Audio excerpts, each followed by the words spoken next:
تو یہ لوگوں کی اپنی خواہشات ہیں، زبان پہ جو کہہ دیے لوگ وہی مان گئے۔ میں نے دیکھا ہے کہ بعض اوقات لوگ 1 گھنٹے کی تقریر سننے کے بعد بھی پھر بھی کہتے ہیں نہیں اصل ہمارے خاندان میں وہ واقعی منحوس ہے، فرق تو پڑتا ہے۔ جب اللہ کے محبوب نے کہہ دیا لا تجارہ، کوئی منحوس نہیں ہے، نہ دنوں میں منحوس، نہ ساعتوں میں منحوس، نہ افراد میں منحوس، ہمارے الو بھی منحوس نہیں ہے۔ تمہارے اندر کی برائیاں ہیں جو مجسم ہو کے تمہارے سامنے آتی ہیں، اس لیے کوئی منحوس نہیں۔ ہمارے والدین نے بچپن میں ہی ہمیں یہ باتیں اچھی طرح سے ازبر کروائیں اور ہماری تربیت اس طرح کی کہ ہم الحمدللہ کبھی بھی ذوف الاعتقادی کا شکار نہیں ہوئے۔ تو آپ بھی اپنی اولادوں کی ابھی سے ایسی تربیت کریں کہ ان کا توکل اللہ پر ہو، ان کا توکل اللہ کی بابرکت ذات پہ ہو اور وہ اسی پہ بھروسہ کرنے والے ہوں۔ جب اس پہ بھروسہ کرنے والے ہوں گے تو زندگی سوکھی گزرے گی، کبھی مشکل آ بھی جائے گی تو پریشانی نہیں ہوگی کہ دیکھیے کبھی خنداں کبھی گریاں، کبھی اللہ کچھ عطا کرتا ہے کبھی کچھ عطا کرتا ہے۔ وہ محمود غزنوی کو بوڑھے لوگ محبوب تھے لیکن سب سے زیادہ محبوب ایاز تھا، تو ایک دن اس نے اس کو خربوزہ دیا تو وہ چٹخارے لے کے کھا رہا تھا۔ بادشاہ نے چکھا تو وہ کڑوا تھا، کہا ایاز یہ تو کڑوا ہے، تو کہا کہ حضرت ہاں کڑوا ہے، تو کہا پھر تم مزے سے کھا رہے ہو، کہا ساری زندگی ساتھ سے میٹھی نعمتیں کھائی ہیں، آج ایک کڑوا مل گیا تو پھینک دوں۔ جب اس پہ توکل ہوگا تو کبھی تکلیف آئے گی تو بندہ کہے گا کوئی بات نہیں، جے سونا میرے دکھ وچ راضی تے میں سکھ نو چلے ڈاواں، تو بندہ کہے گا ٹھیک ہے کوئی بات نہیں ہے، یہ اس پہ بھی میں خوش ہوں۔ تو جب توکل اس پہ ہوگا تو پھر بندہ اس تکلیف میں بھی لذت لینے کا راستہ نکال لے گا۔ اور اگر یہ ہو کہ اس منحوسہ کی وجہ سے یہ سب کچھ ہوا، پھر کچیچیاں چڑھیں گی اس کے اوپر کہ اس نے یہ کیا ہے، مار ہی دوں قتل کر دوں، اس کو چھوڑوں نہ، زمین پہ رہنے کا حق ہی چھین لوں اس سے کہ اس منحوسہ کی وجہ سے یا اس منحوس کی وجہ سے یہ ہوا ہے۔ کوئی کسی کی وجہ سے نہیں ہوتا، یہ ہماری اپنی بدعمالیوں کی سزا ہے۔ اگر کوئی ہمیں نقصان در نقصان ہو رہا ہے تو توبہ کریں۔ 70,000 لوگ ایسے ہیں جو بغیر حساب جنت میں جائیں، ان کا کوئی حساب نہیں ہوگا۔ اللہ اپنے کرم سے انہیں یوں ہی جنت عطا فرمائے۔ صحابہ نے عرض کی یا رسول اللہ صلی اللہ علیہ وسلم وہ کون ہے؟ تو آقا کریم نے شرف میں کانو لا یکتوون، یہ وہ لوگ ہیں جو اپنے جسم پہ داغ نہیں لگاتے، مخصوص نشان جسم پہ لگا لیتے ہیں، یہ فلاں بزرگ کی نشانی ہے، یہ فلاں جو ہے وہ شہید کی نشانی ہے۔ اللہ نے جب تمہیں سالم الاعضاء پیدا کیا ہے تو اپنے بدن کو تم کیوں نشانی، اس نے ساری نشانیاں لگائی ہیں، اس کی نشانیاں اتنی پکی ہیں کہ اس نشانیوں میں فرق بھی نہیں لگتا نا۔ یہ تمہارے انگوٹھے کی نشانی ہے، 6 ارب انسانوں کو لے آؤ اور نشان انگوٹھا لے آؤ، کسی ایک کا بھی نہیں ملے گا، یہ نشانی تمہارے رب نے لگائی۔ جیسی صورت تمہاری ہے ایسی صورت کسی اور کی نہیں بنائی، تمہیں منفرد بنایا اس میں، پوری کائنات میں سارے لوگ تمہارے جیسے ہیں لیکن تم پھر بھی الگ دکھائی دیتے ہو۔ سب کی 2 آنکھیں، سب کا ناک، سب کے ہونٹ، سب کا رنگ ملتا جلتا، لیکن سب کی شکلیں الگ ہیں۔ یہ زید ہے، یہ بکر ہے، یہ عمر ہے، یہ آس ہے، یہ فلاں ہے۔ دوسرے وہ ولا یسترقون، اور وہ رکیہ نہیں کرتے، یہ چھو منتر جادو ٹونا ہر وقت عاملوں کے پاس بھاگے پھرتے ہیں اور وہ انہیں جو ہے وہ غلط سلط ٹوٹ کے ٹونے بتاتے ہیں اور وہ کرتے رہتے ہیں۔ عجیب لوگوں کے نفسیات ہوتے ہیں، صبح سے لے کر شام تک اسی چکر میں رہتے ہیں اور پھر ساری زندگی ان توہمات سے نکل ہی نہیں پاتے۔ اللہ نے تمہیں پیسے دیے ہیں، نئی گاڑی تم نے خریدی ہے، چھوٹے بچے کا جوتا کیوں باندھ دیا آگے تم؟ جوتا باندھنے سے اگر یہ ایکسیڈنٹ سے، حادثے سے گاڑی بچ سکتی ہوتی ہے تو پھر پاکستان کے جتنے پی آئی اے کے جہاز ہیں سب پر باندھ دینا چاہیے، سب پہ جوتے لٹکے ہوئے ہوں۔ عجیب تم نے فلسفہ تراشا، کسی نے جو ہے وہ کالی رنگ کی پٹی باندھ دی نیچے، اس سے اس کو نظر نہیں لگے گی۔ گھوڑے کے پاؤں کے نیچے جو کھری لگی ہوئی ہوتی ہے، کچھ لوگوں نے اپنے گھروں میں وہ باندھی ہوئی ہوتی ہے کہ اس سے ہمارے گھر کے اندر کوئی مصیبت نہیں آئے گی، کوئی تکلیف نہیں آئے گی۔ کسی نے ہنڈیا اپنے گھر کے اوپر الٹی رکھی ہوئی ہوتی ہے، یہ ہنڈیا بچا لے گی، اور میاں ہنڈیا کیا بچائے گی تجھے، اللہ کے قہر سے کچھ نہیں بچا سکتا۔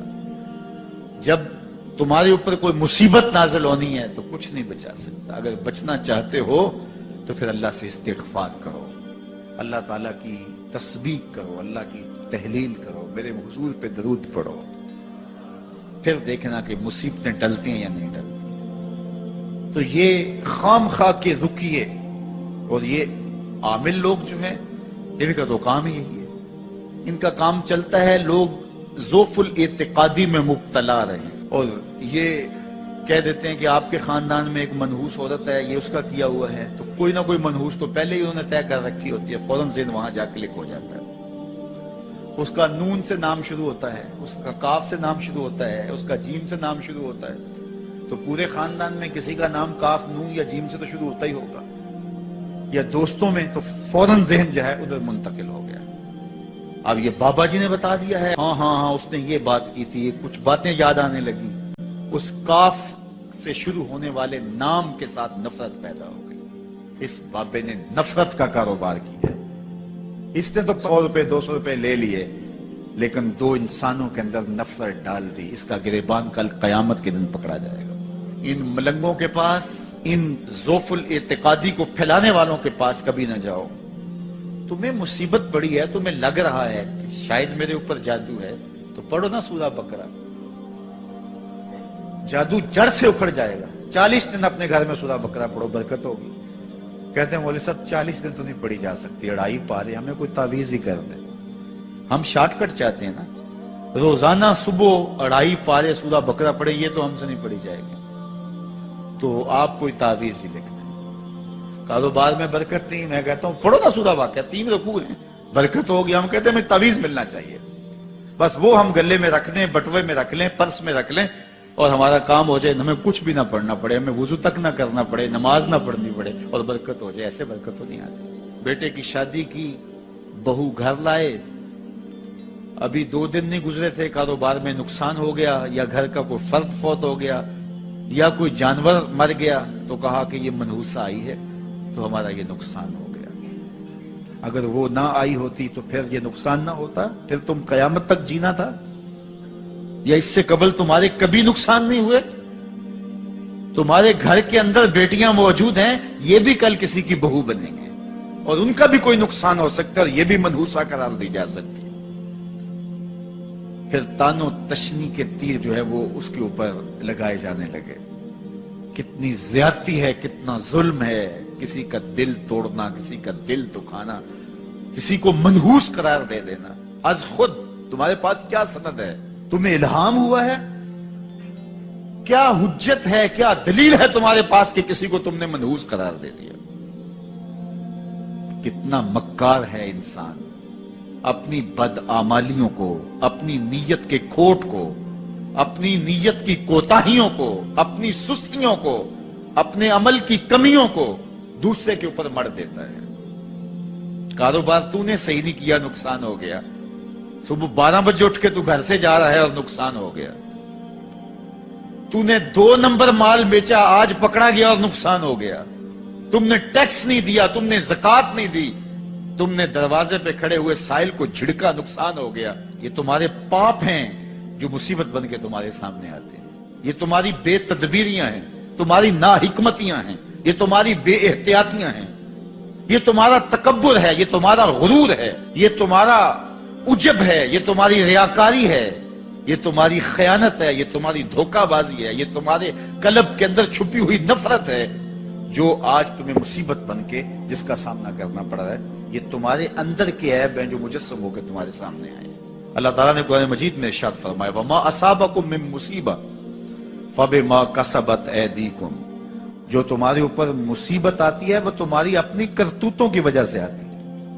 بیماری آئی تمہارے پرہیز نہ کرنے کی وجہ سے آئی، بیماری آئی تمہارا زیادہ کھا لینے کی وجہ سے آئی، بیماری آئی تمہارا نامناسب غذا لینے کی وجہ سے آئی، بیماری آئی وقت پہ سوئے نہیں، وقت پہ اٹھے نہیں، تم نے کسی سے زیادتی کی، بیماری تمہاری بدعمالیوں کی سزا ہے، مصیبت کا آنا، تکلیف کا آنا تمہاری بدعمالیوں کی سزا ہے، اور منحوسہ یہ خاندان کی خاتون ہے۔ تو یہ دوسرے کے اوپر مڑ کے اپنی کوتاہی، اپنی غلطی دوسرے کے اوپر لگا دی اور اس کو منحوس قرار دے دیا۔ اگر کسی کا کام تمہیں دیکھ کر کے اچھا نہ ہو تو پھر تم بھی منحوس قرار پائے نا۔ اگر آج تم کسی کی بہن کو، کسی کی بیٹی کو منحوس قرار دیا ہے اور خاندان کے اندر اس کو منحوس مشہور کر دیا ہے، تو اگر کوئی یہ مشق تمہاری ماں پہ کرے، تمہاری بہن کو منحوس قرار دے دے، تمہاری بیٹی کو منحوس قرار دے دے، تو تمہارے دل پہ کیا گزرے گا؟ یہ کتنا ظلم ہے، کتنی بڑی زیادتی ہے کہ آج خود کسی کو منحوس قرار دے دیا۔ کوئی منحوس نہیں ہے، کوئی لمحہ منحوس نہیں ہے، کوئی شخص منحوس نہیں ہے، کوئی وقت منحوس نہیں ہے، کوئی گھڑی منحوس نہیں ہے۔ مصیبت کا آنا، تکلیف کا آنا تمہاری بدعمالیوں کی سزا ہے۔ لیکن قرآن نے کیا خوب بات فرمائی، وَيَعْفُو عَنْ كَثِيرٍ، ابھی تو بہت ساری باتیں ہم معاف ہی کر دیتے ہیں۔ تم نے کوئی گناہ کیا، پھر تمہارے ہاتھ اٹھ گئے، ہم نے معاف کر دیا۔ تم نے کوئی گناہ کیا، تم نے صدقہ کیا، ہم نے معاف کر دیا۔ تم نے کوئی گناہ کیا، تم نے سجدہ کیا، ہم نے معاف کر دیا۔ تم نے گناہ کیا، تم نے وضو کیا، ہم نے سارے گناہ جھاڑ دیے۔ تو کچھ اعمال ایسے ہیں کہ جن کی سزا بھگتنی پڑتی ہے، لازمی، لیکن زیادہ عمل ایسے ہیں اللہ فرماتا ہے ہم زیادہ یوں ہی معاف کر دیتے ہیں۔ اور اگر ہم سارے معاف نہ کریں تم چل ہی نہ سکو، زندگی تمہاری گزرے ہی نہ، اتنی مصیبتیں تمہارے اوپر ٹوٹ پڑے، لیکن تم وہ منحوسہ کو قرار دے کے اپنے اوپر سے ٹال رہے ہو، فلاں منحوسہ اس لیے وہ سب کچھ ہو رہا ہے۔